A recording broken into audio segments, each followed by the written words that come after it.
ಈ ಒಂದು ವಿಡಿಯೋದೊಳಗೆ ಏನಪ್ಪ ಅಂತಂದ್ರೆ ಕಂಪ್ಲೀಟ್ ಆಗಿ ಮ್ಯಾಥ್ಸ್ ಬ್ಲೂಪ್ರಿಂಟ್ನ ಬಗ್ಗೆ ಕಂಪ್ಲೀಟ್ ಅನಾಲಿಸಿಸನ್ನು ನೋಡ್ತಾ ಇದ್ದೀವಿ. ಏನಂತಂದ್ರೆ ಟೋಟಲ್ ಆಗಿ ನಮಗೆ ಮ್ಯಾಥ್ಸ್ ಸಬ್ಜೆಕ್ಟ್ ಒಳಗೆ 10th ಕ್ಲಾಸ್ಗೆ 14 ಚಾಪ್ಟರ್ಸ್ ಇದ್ದು. ಫಸ್ಟ್ ಪಾರ್ಟ್ ಸೆಕೆಂಡ್ ಪಾರ್ಟ್ ಸೇರಿ 14 ಚಾಪ್ಟರ್ಸ್ ಇದ್ದು. 14 ಏನು ಪಾಠಗಳಿದ್ವು. ಅದರೊಳಗೆ ಫಸ್ಟ್ ಒನ್ ಯಾವುದು ಅಂತಂದ್ರೆ ವಾಸ್ತವ ಸಂಖ್ಯೆಗಳು, ರಿಯಲ್ ನಂಬರ್ಸ್. ಅದು ಎಷ್ಟು ಮಾರ್ಕ್ಸಿಗೆ ವೇಟೇಜ್ ಐತಿ ಅಂತಂದ್ರೆ 5 ಮಾರ್ಕ್ಸಿಗೆ. ಟೋಟಲ್ ಆಗಿ 5 ಮಾರ್ಕ್ಸ್ ವೇಟೇಜ್ ಇರುವಂಥ ಫಸ್ಟ್ ಚಾಪ್ಟರ್ ಒಳಗೆ ಏನು ಬರ್ತಾವೆ, 3 ಕ್ವಶನ್ಸ್ ಬರ್ತಾವೆ, 3 ಕ್ವಶನ್ಸ್ ಬರ್ತಾವೆ. ಆ 3 ಕ್ವಶನ್ಸ್ ಹೆಂಗೆ ಡಿವೈಡ್ ಮಾಡ್ಯಾರ ಅಂತಂದ್ರೆ ಎರಡು ಅಂಕದ ಪ್ರಶ್ನೆಗಳು ಬರ್ತಾವೆ, ಒಂದು ಅಂಕದ ಪ್ರಶ್ನೆ ಬರ್ತೈತೆ. ಟೋಟಲ್ ಆಗಿ 3 ಪ್ರಶ್ನೆ 5 ಅಂಕ. ಇನ್ನು ಎರಡನೇ ಪಾಠ ನೋಡೋದಾದ್ರೆ ಬಹುಪದೋಕ್ತಿಗಳು ಏನಪ್ಪ ಅಂತಂದ್ರೆ ಟೋಟಲ್ ಆಗಿ 5 ಮಾರ್ಕ್ಸ್ ವೇಟೇಜನ್ನು ಅದಕ್ಕೂ ಕೊಟ್ಟಾರ. ಈ 5 ಮಾರ್ಕ್ಸಿನ ಚಾಪ್ಟರ್ ಒಳಗೆ ಟೋಟಲ್ ಆಗಿ 3 ಪ್ರಶ್ನೆಗಳು ಬರ್ತಾವೆ. ಆ 3 ಪ್ರಶ್ನೆಗಳು ಯಾವ್ಯಾವ ಅಂತಂದ್ರೆ 1 ಅಂಕದ 2 ಪ್ರಶ್ನೆ ಬರ್ತೈತಿ ಮತ್ತು 3 ಅಂಕದ 1 ಪ್ರಶ್ನೆ ಬರ್ತೈತಿ. 3 ಅಂಕದ 1 ಪ್ರಶ್ನೆ ಬರ್ತೈತಿ, ನೆನಪಿರಲಿ. ನೆಕ್ಸ್ಟ್ ಮೂರನೇ ಪಾಠ ಯಾವುದು? 2 ಚರಾಕ್ಷರಗಳುಳ್ಳ ರೇಖಾತ್ಮಕ ಸಮೀಕರಣಗಳ ಜೋಡಿಗಳು, pair of linear equation in 2 variables.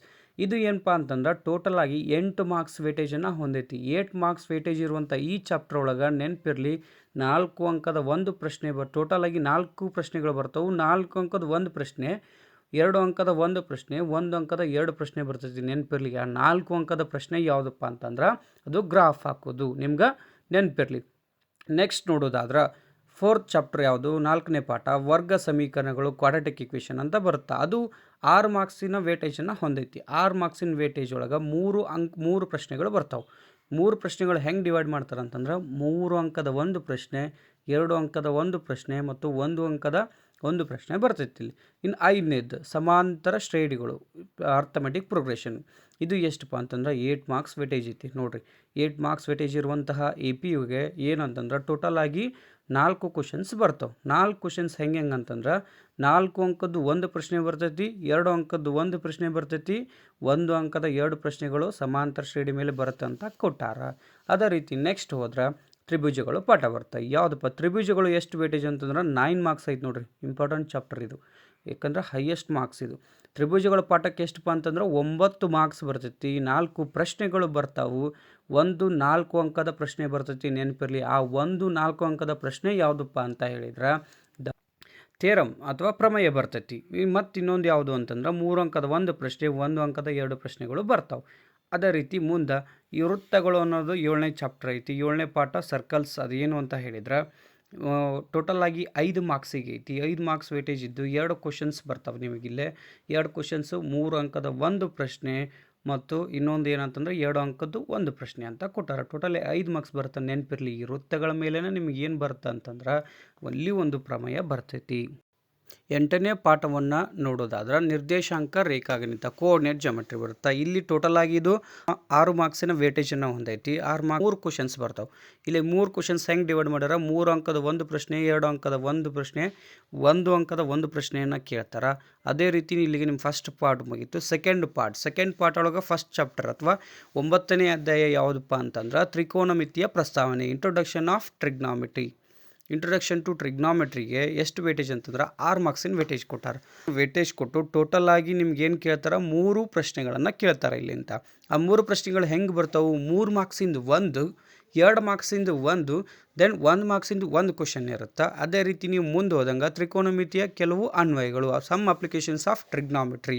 ಇಲ್ಲಿ ಬರೋದ ನಿಮ್ಗೆ 1 ಪ್ರಶ್ನೆ, 4 ಅಂಕಕ್ಕೆ ಬರುವಂಥ ಒಂದೇ ಪ್ರಶ್ನೆ ಇರುತ್ತೆ. ಇಲ್ಲೇ ನೆನಪಿರಲಿ, ಒಂದೇ ಕ್ವಶನ್ನು 4 ಮಾರ್ಕ್ಸು, ಇದ್ರ ವೇಟೇಜು 4 ಮಾರ್ಕ್ಸ್ ಆಗೈತಿ.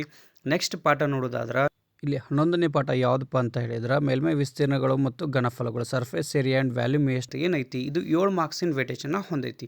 ಈ 7 ಮಾರ್ಕ್ಸಿನ ವೇಟೇಜ್ ಒಳಗೆ 3 ಕ್ವಶನ್ಸ್ ಬರ್ತಾವೆ. 3 ಕ್ವಶನ್ಸನ್ನು ಹೆಂಗೆ ಡಿವೈಡ್ ಮಾಡ್ಕೊತಾರಂತಂದ್ರೆ 5 ಅಂಕದ ಪ್ರಶ್ನೆ. ನೆನಪಿರಲಿ, ಇಲ್ಲಿ ಕ್ಲಿಯರ್ ಆಗಿ ಅವರು ಮೆನ್ಷನ್ ಮಾಡ್ಯಾರ. 5 ಅಂಕದ ಪ್ರಶ್ನೆ ಎಲ್ಲಿಂದ ಬರುತ್ತಪ್ಪ ಅಂತಂದ್ರೆ ಸರ್ಫೇಸ್ ಏರಿಯಾ ಆ್ಯಂಡ್ ವ್ಯಾಲ್ಯೂಮ್, ಮೇಲ್ಮೈ ವಿಸ್ತೀರ್ಣಗಳು ಮತ್ತು ಘನಫಲಗಳು. 1 ಅಂಕದ 2 ಪ್ರಶ್ನೆ ಕೇಳ್ತಾರೆ. 5 ಮಾರ್ಕ್ಸಿಂದು 1 ಕ್ವಶನ್ ಕೇಳ್ತಾರೆ. ನೆನಪಿರಲಿ ಟೋಟಲ್ ಆಗಿ 3 ಕ್ವಶನ್ಸನ್ನು ಇಲ್ಲಿಂದ ಕೇಳ್ತಾರೆ. ನೆಕ್ಸ್ಟ್ ಹೋಗೋದಾದ್ರೆ 12ನೇ ಪಾಠ ವೃತ್ತಗಳಿಗೆ ಸಂಬಂಧಿಸಿದ ವಿಸ್ತೀರ್ಣಗಳು. ನೆಕ್ಸ್ಟ್ ಯಾವುದಪ್ಪ? ವೃತ್ತಗಳಿಗೆ ಸಂಬಂಧಿಸಿದ ವಿಸ್ತೀರ್ಣಗಳು, area related to the circles. ಇಲ್ಲಿಂದ ಎಷ್ಟು ಅಂತಂದ್ರೆ ಒಂದೇ ಕ್ವಶನ್ನು 3 ಮಾರ್ಕ್ಸಿಗೆ ಬರುತ್ತೆ. ಅದು 3 ಅಂಕವನ್ನು ಹೊಂದಿರ್ತೈತಿ. ಒಂದೇ ಕ್ವಶನ್ನು 3 ಮಾರ್ಕ್ಸಿಗೆ ಬರ್ತೈತಿ. ಅದ್ರ ವೇಟೇಜ್ ಎಷ್ಟಪ್ಪ ಅಂತಂದ್ರೆ 3 ಮಾರ್ಕ್ಸ್.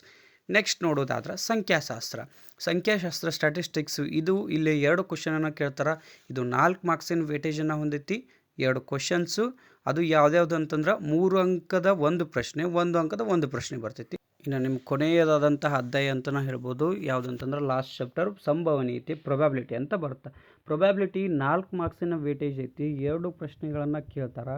3 ಅಂಕದ 1 ಪ್ರಶ್ನೆಯನ್ನು 1 ಕೇಳಿದ್ರೆ 1 ಅಂಕಕ್ಕೆ 1 ಪ್ರಶ್ನೆಯನ್ನು ಕೇಳ್ತಾರೆ. ಇದು ನಿಮ್ಮ ಕಂಪ್ಲೀಟ್ ಎನಾಲಿಸಿಸ್ ಆಗಿತ್ತು ಮ್ಯಾಥ್ಸ್ ಬ್ಲೂ ಪ್ರಿಂಟಿಂದು. ಟೋಟಲ್ ಆಗಿ ಏನಪ್ಪ ಅಂತ ಹೇಳಿದ್ರೆ 1 ಅಂಕದ 16 ಪ್ರಶ್ನೆ ಇರ್ತಾವೆ, 2 ಅಂಕದ 8 ಪ್ರಶ್ನೆಗಳಿರ್ತಾವೆ, 3 ಅಂಕದ 9 ಪ್ರಶ್ನೆಗಳಿರ್ತಾವೆ, 4 ಅಂಕದ 4 ಪ್ರಶ್ನೆಗಳಿರ್ತಾವೆ. ನೆನಪಿರಲಿ, 5 ಅಂಕದ 1 ಪ್ರಶ್ನೆ ಇರ್ತೈತಿ. ಟೋಟಲ್ ಆಗಿ ನಿಮ್ಗೆ 38 ಕ್ವಶನ್ಗಳು ಇರ್ತಾವೆ. ಏನಿರ್ತಾವೆ? 38 ಕ್ವಶನ್ಗಳಿರ್ತಾವೆ. 80 ಮಾರ್ಕ್ಸಿಗೆ ಇರುತ್ತೆ.